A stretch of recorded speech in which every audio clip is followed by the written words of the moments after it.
Well, now look at SARS-CoV-2 and COVID. I got to tell you, again, I've never seen this in my career.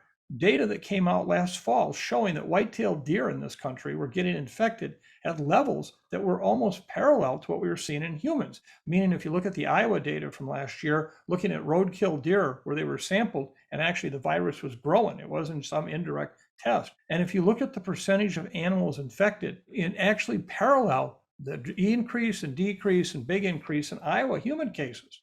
Now, where are the deer getting that from? What's that all about? Well, I bring that up because we're seeing a number of animal species now that have become infected from humans. Felines, surely. We see it, mink, I could give you a whole list of animal species. And the challenge I think we have is what happens when that virus goes into that animal species, sits there for a while, gets transmitted by the animals. What genetic changes are going to occur there that could allow it to spill back into humans again? But now with mutational changes, that could, send us another Omicron-like virus.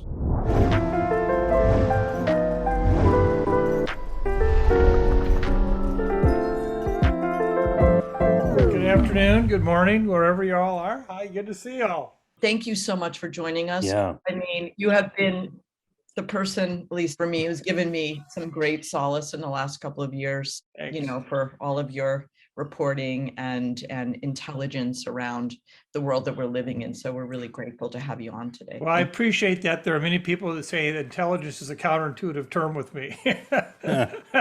I'm going to give you intelligence and great thoughtfulness around trying to explain the world that we're living in. And it's something you've been working on anyway for so many years. So yeah, well, thank you. Well, good to be with you. So Michael, let's say that this is the first giant test. Have there been other tests before COVID, like with Ebola? Now we have COVID. Have there been successes before this? Well, we really have not had anything like this since 1918. And in large part, it's due to the fact of the duration of time. Remember, even in 2009, when we had H1N1, it was surely had much less health impact by number of cases, severe illnesses, hospitalizations, and deaths. And it really lasted about 10 months, and then it moved on. We're now into the third year of this situation, which by its very nature, the fatigue causes us to have greater challenges of getting people to understand what we must do if we're going to try to reduce the risk. The other piece of it is, again, if you look at the actual impact it's had on society, both from a direct health impact, but also just in general. We are in a period that I've never experienced in my 46 years in the business from a political standpoint. Everything's gotten politicized. So I think this really is a very unique experience that, maybe 1918 would give us some hint, but 1918 didn't have social media. 1918 didn't have the kind of global supply chain networks and so forth. And so I think this is kind of unfortunately, a first-time experience. 1918, I think 30 million people died worldwide. We've done much better worldwide because we have the vaccine, yeah? Yeah, yes. People want to, at this point, say, well, this is no longer a pandemic of the unvaccinated. And I actually would disagree. I disagree for the fact that it's absolutely true that there are all these breakthrough infections occurring with the vaccinated population. But what's really clear and compelling is if you look at serious illness, hospitalizations, and deaths, the vaccinated population has a significantly lower rate of those occurring. The vaccines may not stop infections from developing, but they've had a tremendous impact on the serious illness and deaths, which is, in a way, one of the numbers we use, how many people have died. So with Ebola, we were able, at least my understanding of it is, we spent money early and we went in and we stopped it. Was Ebola less, virulent than what we have with this? Well, first of all, Ebola in of itself was, you might say, a game-changing experience.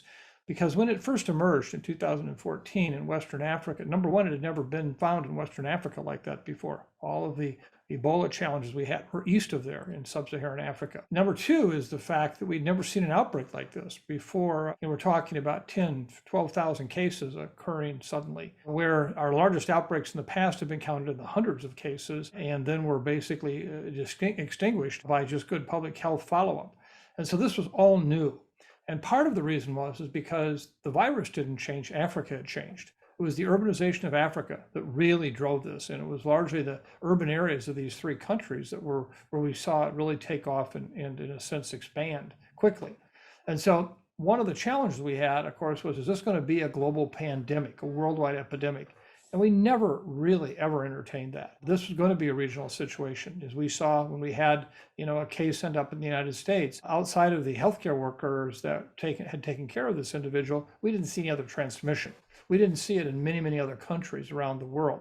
So in a sense, Ebola was important because what it did is it also pointed out a bloodborne virus, a virus that's in the blood, that's in body fluids, is surely a very different challenge than one where it's in the air that you breathe in and out. Now, had that ever changed, then we do have some initial lab data supporting that maybe Ebola virus in some circumstances could become a respiratory transmitted pathogen. We've actually seen outbreak in lab animals in the world where it surely was supported that it was respiratory transmission. That's the game changer. If you want to make a virus really, really capable of spreading around the world, make it one that's spread by the respiratory route. Was one of the reasons that Ebola was so deadly in Africa the not having proper public health infrastructure initially? Well, let me break that into two buckets because that's a really important question. One is the transmission itself. You're absolutely right. There was very little infrastructure. There was really only with the arrival of infectious disease and public health experts from around the world was it set up so that cases could be traced and that the contacts then followed up to make sure that they didn't become infected and then transmit to others.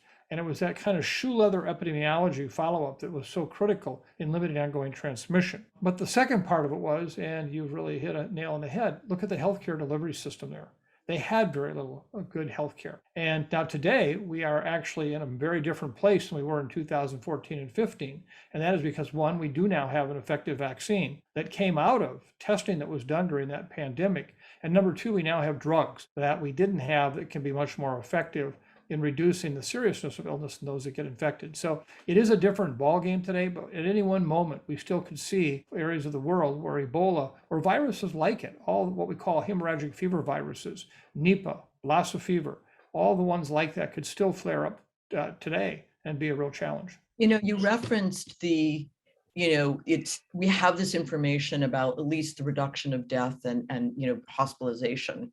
And so it's a crisis of communication as well, correct? And also, from your perspective, having doing this work, when is this sort of erosion in, at least in belief in public health system, it didn't just start. So can you just track where you became aware, like, people are not really believing us?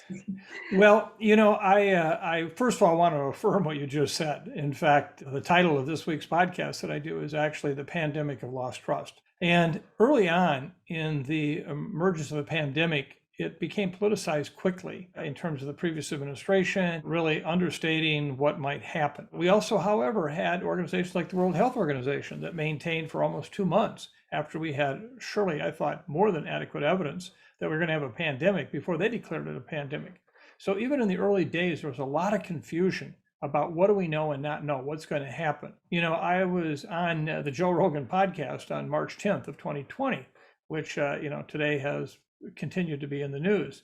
But at that time, I said, this is going to be something that is going to last at least 18 months. We could expect to see between 400 and 800,000 deaths, likely the higher end of that.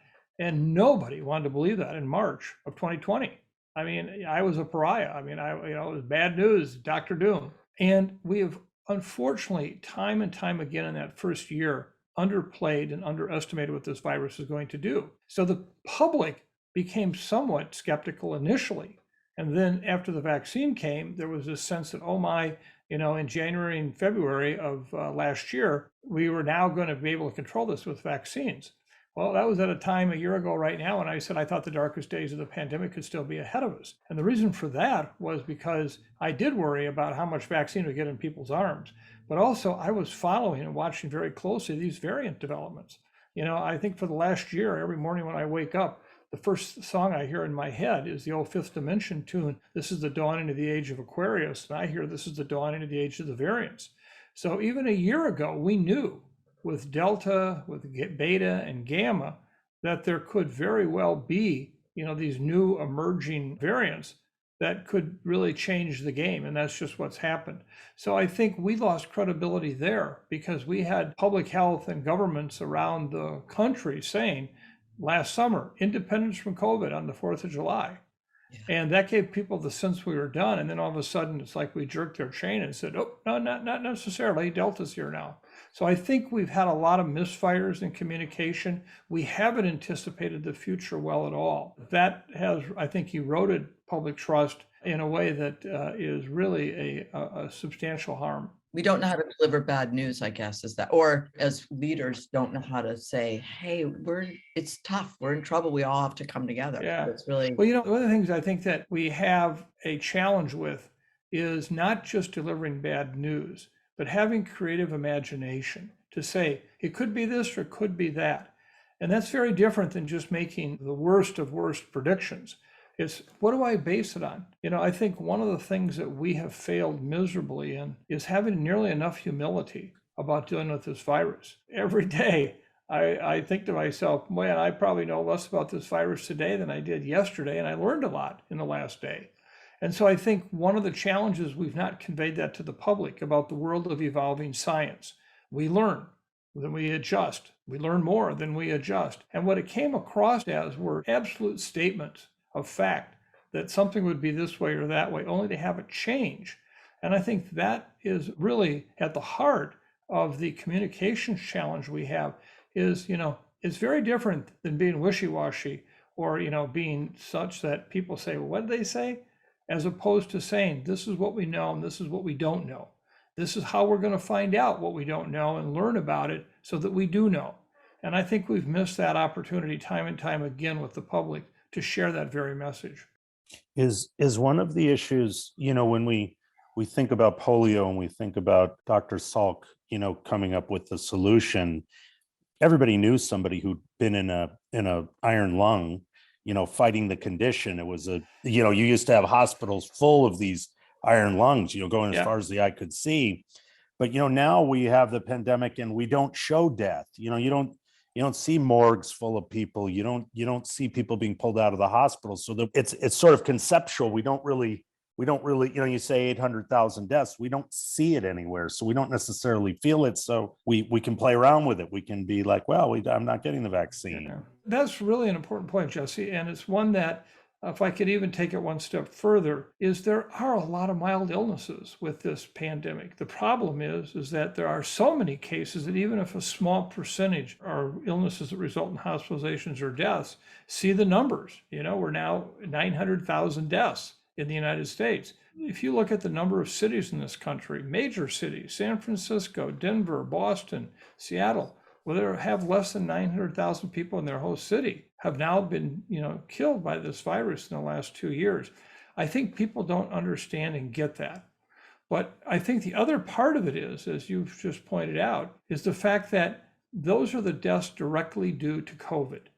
And even there, we realize in retrospect that we'll find many other conditions where somebody, had a comorbidity, i.e. they come in because they had a heart attack and they had COVID, and people say, well, it was a heart attack. Well, we now have data showing the COVID virus can actually do things to your blood system that can cause blood clots that can actually cause heart attacks. I think we'll still be figuring out for some time to come the direct impact of this virus in terms of morbidity and mortality. But I think what was also missed, we have stretched our healthcare systems in this country for the first time in my career, where they were not just bending, they were breaking.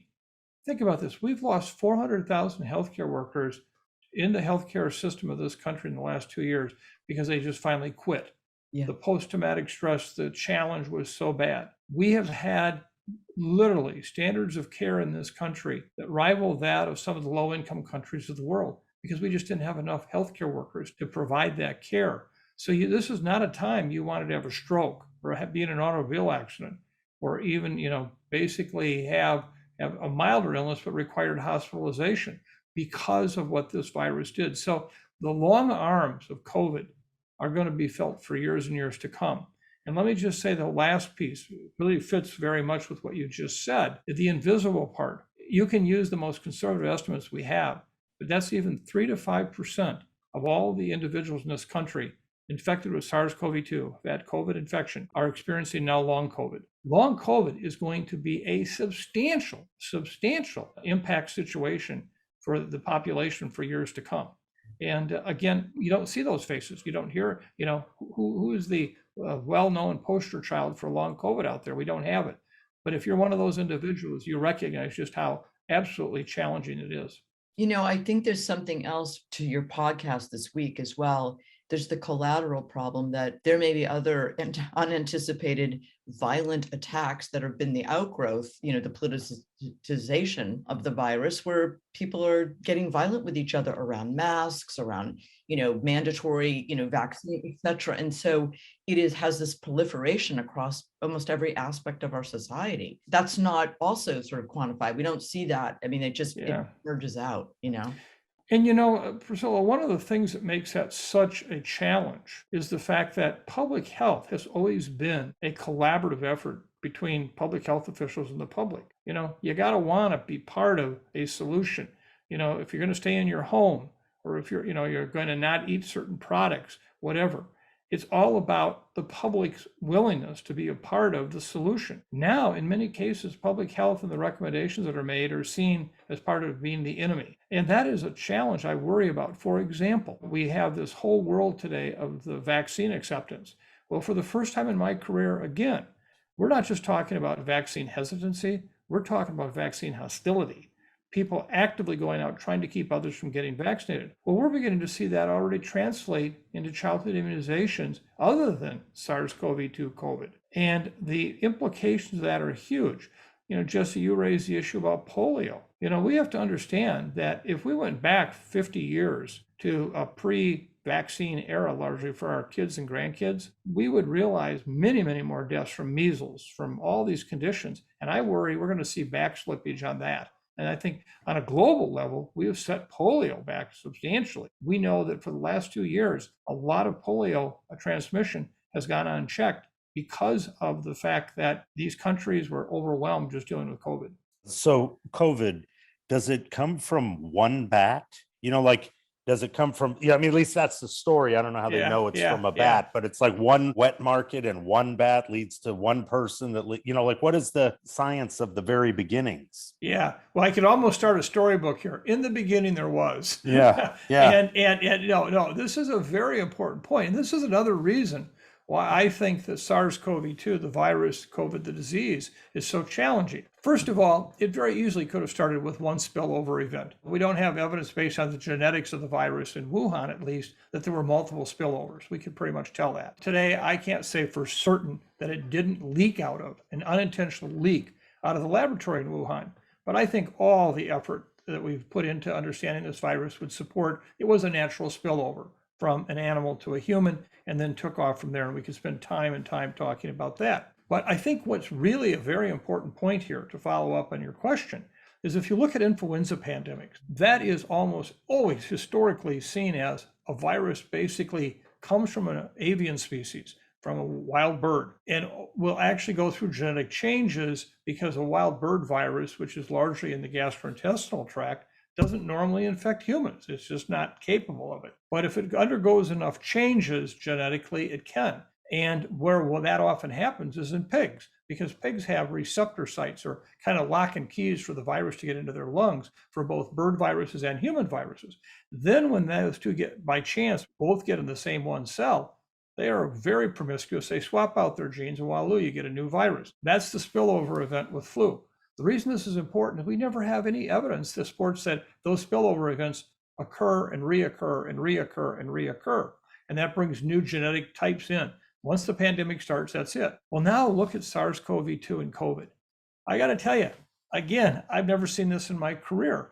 Data that came out last fall showing that white-tailed deer in this country were getting infected at levels that were almost parallel to what we were seeing in humans. Meaning, if you look at the Iowa data from last year, looking at roadkill deer where they were sampled, and actually the virus was growing, it wasn't some indirect test. And if you look at the percentage of animals infected, it actually parallel the increase and decrease and big increase in Iowa human cases. Now, where are the deer getting that from? What's that all about? Well, I bring that up because we're seeing a number of animal species now that have become infected from humans. Felines, surely. We see it, mink, I could give you a whole list of animal species. And the challenge I think we have is what happens when that virus goes into that animal species, sits there for a while, gets transmitted by the animals. What genetic changes are going to occur there that could allow it to spill back into humans again? But now with mutational changes that could, send us another Omicron-like virus. So I think this is really a complicated illness that most people just don't understand how complicated it is. So is this virus just have more receptors than normal viruses? Like, what makes this virus so, transmissible? Well, in fact, several things has occurred over time. As we look at the ancestral strain from Wuhan, meaning the one that really emerged in Wuhan, all of the subsequent variants of this virus we've had actually have originated from that Wuhan strain. It wasn't like one became an alpha variant and that alpha variant became a delta variant, etc. Every one of them is new. They're novel. What's happening, though, is that the number of mutations that occur are so dramatic that it gives the virus increased functions. For example, there's 3 characteristics of the virus that we worry about. One, is it more transmissible? The question you asked. Clearly, if you follow the new variants, Alpha was more transmissible than we saw in Wuhan. Well, along comes Delta, it's more transmissible than Alpha. Well, then along comes Omicron, it's more transmissible than Delta was. And if you keep following these, if you look at Omicron, now we have 3 different subvariants, sublineages. And one's called BA1, which was the original one. And then there's BA2 and BA3, and they're now more infectious than the original BA1 was.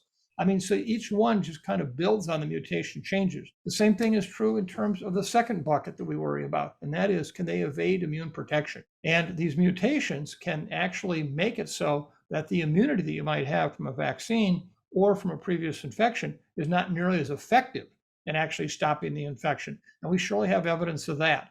Let me just reiterate that the vaccines still are really important in reducing severe illness, hospitalization, and deaths. But we're now seeing many more breakthrough infections in people who were fully protected in the past, either from vaccination or even had protection from having previous infection. And then the third bucket is they cause more severe illness. In this case, we don't have any evidence the newer variants are doing that, but those first 2 categories, more transmissible and more capable of evading immune protection, are huge. The reason we think that they're more transmissible is just how well they grow in the upper respiratory tract. And are they able to get to be much higher numbers of virus? What does that mean? But there's no question about it. They are clearly, at this point, much more infectious than they've ever been. I have a question around, are they all still somewhere living somewhere? In other words, globally. So in places where it may have been hit later, are they still in Delta and not Omicron? And also, so how do you think of as a protection, vaccine or treatment? Like how are you working through that idea? Well, let me start out first by just saying that if you look at all the different variants that have occurred, each one, in a sense, just amazes me more and more. If you look at the Alpha variant, it took off in the winter of 2020 in the UK. And it started to basically spread there much more quickly. It spread to parts of the world over the next 4 to 6 months. And it was sporadic. I mean, in the United States, for example, when it hit here, primary Michigan and Minnesota were hit, but it didn't cover the whole country. Well, then you move on from Alpha to Delta. Well, Delta was hitting places all over the world too with much, much more impact, meaning that more people were getting infected, but not everywhere. Look at what happened in the United States with Delta this last year. LA and New York hardly got hit, either one. Yet the upper Midwest, the southern Sun Belt states got hit hard. Well, then along comes Omicron. Unlike taking weeks and weeks and weeks for it to take hold, it took a hold right away and is what I call the viral blizzard. And so while it took Delta basically months to displace Alpha, it took Omicron days to, in some cases, weeks to displace Delta. And so it was just capable. So I think Delta and Alpha are gone now. They've been replaced. And Omicron has become the one there. And the concern I have, of course, is that I only can hope that this is the last of the new variants. But hope's not a strategy. And it's very possible we're going to see the new variants will replace Omicron. And for it to do that, it's got to be more infectious, which means that's only a bad thing. That's evolution at its worst. Deltacron, I think, is what I read today. Yeah. On us.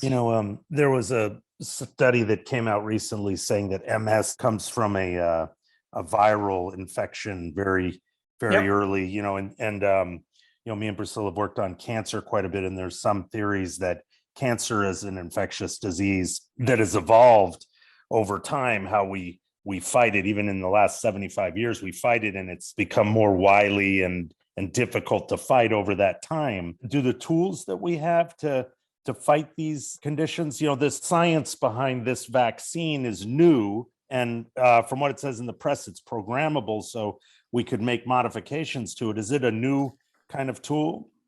Well, it is. It is definitely a new tool, and thank God we've had it. It has saved a lot of lives. But when you think about a vaccine, there's two aspects you have to consider. One is, of course, how well does the vaccine work in the sense of, can you deliver it quickly? Is it stable? Does it do what you want it to do? But the second part is, what is the human immune response? Can you elicit something that's long-term? Like measles vaccine will protect for decades and decades. Other vaccines, like the flu vaccine, which we're all familiar with, you get maybe a year's worth of protection, and even then, it's always going to be marginal. And then there's everything in between. And what we're finding with this vaccine, with SARS-CoV-2, is that it probably does have waning immunity within months. In fact, there's a new study out from the CDC today showing why people need to consider fourth doses of vaccine, because the third dose is seeing marked waning immunity 3 to 4 months into it. So I think the long-term basis for these vaccines is somewhat challenging, meaning that I think you're going to see SARS-CoV-2 vaccine 2.0, 3.0, and 4.0 in the years ahead. What we're doing is actually trying to even do a better job of boosting up your immune system using a thing we call both B cells and T cells. B cells make antibody, T cells are these cellular immune responses that can be very critical. And I think with that, we may get vaccines that could have long-term durability that also have a broad brush protection. So imagine that variant that hasn't appeared yet, but it might in 6 months. Would the vaccine already cover that? And that's what we're looking at. So these are remarkable tools. I want no one to be, in any way, shape, or form taking my comments to think I don't think they're important, but I think we can do better. When we say immunity drops off, and I think that what I've read, which I don't know if it's true, is just that literally you get to one day, you have it, the next day you don't. And I think it's hard for people to follow that. They think that once I've had a test, once I've had it, it should work forever. So what's your thoughts on that? Well, in fact, immunity is one of those things that we do see what we call waning immunity, meaning that over time, the immune system doesn't sustain this high level of protection. That's actually true with normal, regular diseases. There's a disease called norovirus infection, causes lots of diarrhea, vomiting, winter vomiting disease. And in that disease, if you get infected for the first 12 to 18 months, you got really good protection against getting reinfected. But by the second year, you're susceptible again. So that even happens in Mother Nature. In this case, what's happening is over time, the immunity that you had starts to wane. Now, it doesn't mean it's a yes or no. Each day, you may have less and less protection against infection. Then, as time goes on, you'll have less and less protection against potentially serious illness. But that still has been maintained pretty well with these additional doses of vaccine. So I think we'd all agree, we'd like to prevent all the infections, but if we can't, just keeping people out of hospitals being seriously ill and dying still is great protection. So that's what we're seeing right now. And it's when we start to cut into that level of protection, we get more concerned. When we see people in same households, right? Somebody's getting it, somebody's not getting it. People sleep in the same bed, husband and wife. Do we have the ability to learn as we're in this crisis, but what can we learn? And then, kind of lessons learned moving forward. This won't be the last. You've been, telling us about things that are coming our way. Yeah. How do we think about that? We don't know yet at this point. I mean, I've had it personally happen in my own family where I've had my children's and my grandchildren have had 1 or 2 cases in the household, but not everybody got infected. And in some cases, they weren't vaccinated because they were too young. So it is a challenge to understand, why are some people more infectious than others? Why do some people get infected and others don't? So we still have a lot to learn that way.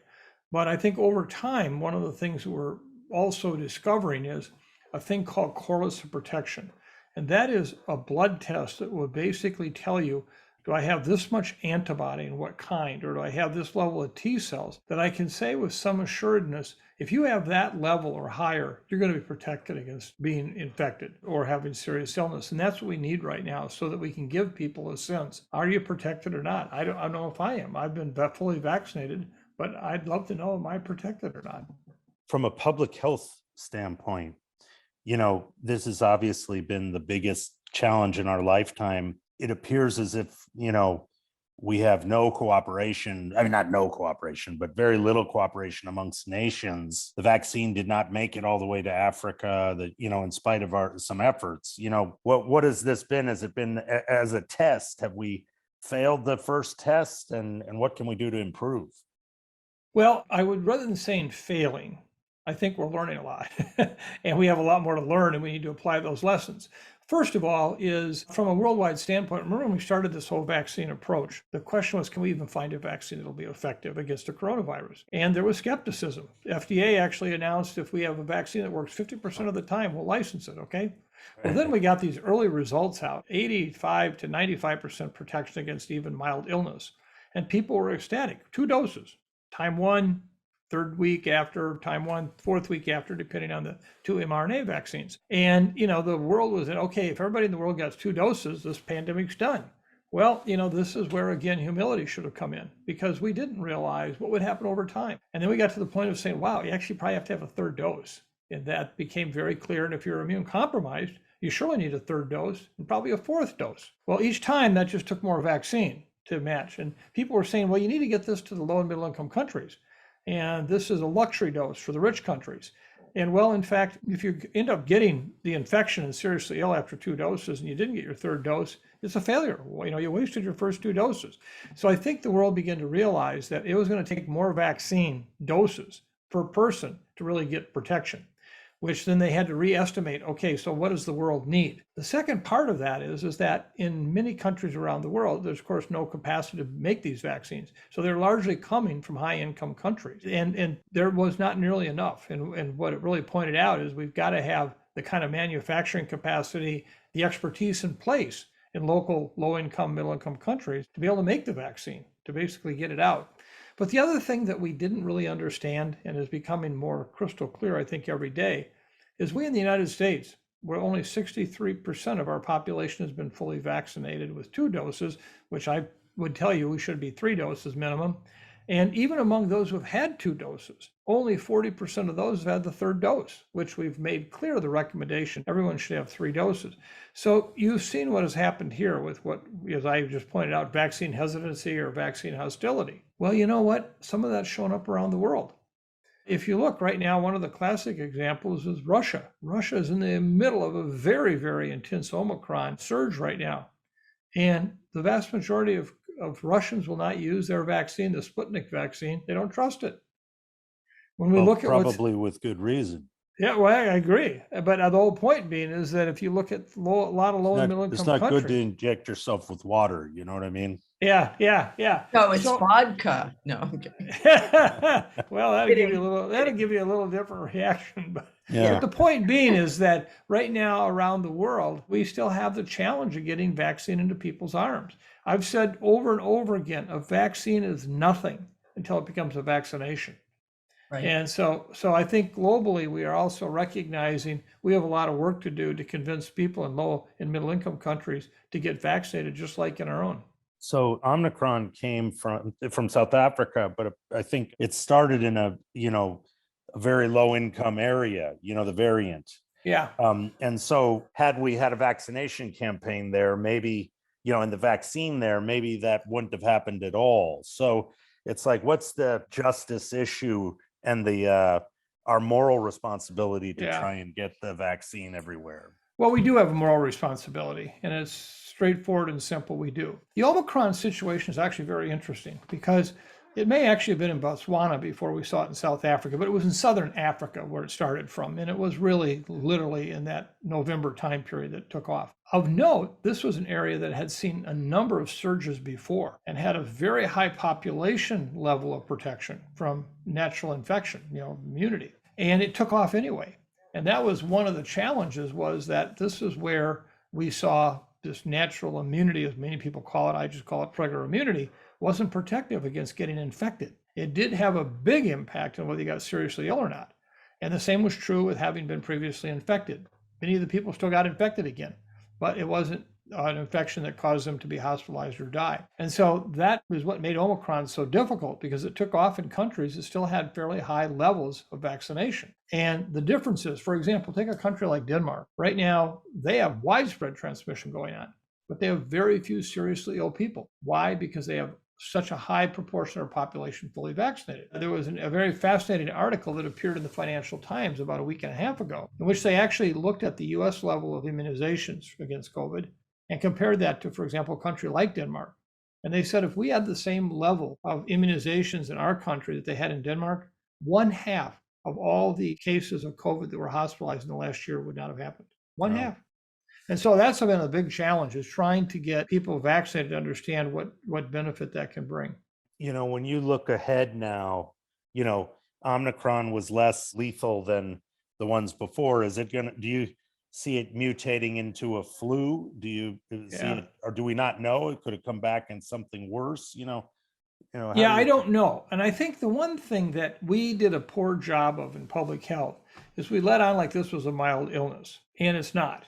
But upon a population level, if you take Delta, for example, if you had 1,000 people that got infected, you might see 100 of them require hospitalization, get seriously ill, and some die. If you look at Omicron and had 1,000 people, you might have only 10 that will actually get seriously ill and die. And say, well, so, it's not as bad a disease. The problem is there's 20 to 30 times more of the people who get infected with Omicron. So in the end, the absolute numbers of actual cases needing hospitalization who are seriously ill and die is actually higher than Delta.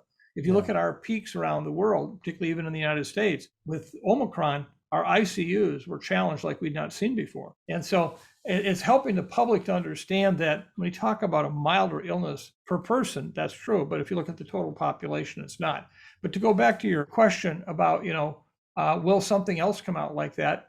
We could see another one tomorrow that could be worse than Omicron. We don't know. And that's why we have to be better prepared with even more work with vaccines. We've got to get as many people vaccinated as we can. We need better testing. For example, I think one of the real opportunities going forward to reduce the impact of COVID is, if you think back to the early 1980s, we were having this conversation and somebody said, I was diagnosed with HIV infection. That was a death sentence. And then along came the drugs, the therapeutics. And today, for many people, HIV is a long-term managed chronic disease. Well, I think we could see a very similar situation with drugs and COVID. If I'm someone who is developing the first signs and symptoms of COVID infection and I get tested quickly, I'm talking about you get in the same day, you get your results back the same day, and I'm found to be positive. If we have a system for moving drugs to these people quickly, dispensing them, these numbers of severe illnesses could be dropped dramatically. I think we could really cut down on the impact, much like HIV was cut down by having drugs. And so I think it's going to be a 1-2 punch still with the vaccines and then also with the drugs. And finally, we have had an absolutely horrible, horrible time trying to help people understand masking. To me, it has been such a confusing issue. Unless you're using a good, high quality respirator, something that fits tight in your face, like an N95 or a KN95, everything else leaks around you and you get infected. And, if we had done more to help the public find and actually develop and find better face-fitting materials that work to really reduce transmission, and then we encourage everybody to use those, we could have done a lot to reduce transmission that way too. Yeah, you saw that a lot in Florida, where they didn't have the mask at all, and they actually have better numbers than New York, where you wore the mask every day. Yep, absolutely. We started this conversation. We were talking about, you brought up so many times. We have this communication problem, but the communication problem is living in places, online and social media. So how do you think about that from where you sit? How do we continue to message where we have to really do it one person at a time? Where is this communication taking place? Where does it need to take place? Yeah, Priscilla, you nailed it right on the head. I don't know. This is one of the challenges that we as public health have to address. How do we deal with social media? How do we deal with disinformation, not misinformation, disinformation? How do we deal with people who are actively working hard to actually take your message down or to convince people it's wrong? And today, we have a lot of people who believe in alternative facts. They just believe certain things. And in public health, again, as I pointed out before, one of the very tools we use is trust. This is why we're doing it. This is what it means. This is how you'll implement it. This is when it'll come off. Why? And we're not doing a good job at that. But at the same time, the public's not ready to hear it. I look at all the things, whether it's climate change, whatever. I can go through a laundry list where the public dismisses it. And so this is a huge area. I keep telling my graduate students, if you really want to make it big in this business, help solve that problem, okay? Because this is a huge, huge issue. And as you've seen, it's just become so politicized. Has it been difficult to have your mechanic or your hairdresser suddenly be an epidemiologist and know as much as you do about Well, can I add a friendly amendment to that? Usually they know more than me. Okay. Yeah. Okay, wait. I just want to say one thing for the record. Jesse and I do not work on cancer. You're a doctor. We do communications for we cancer. help the people who are really trying to. Yeah. Just for the record. We don't work on anything. No. You know what? Communication's critical. It's like I said earlier. A vaccine is nothing until it becomes a vaccination. Well, what are the steps to make that vaccination happen? And that's where communication is number 1, 2, 3, 4, 5, and 6 top priority.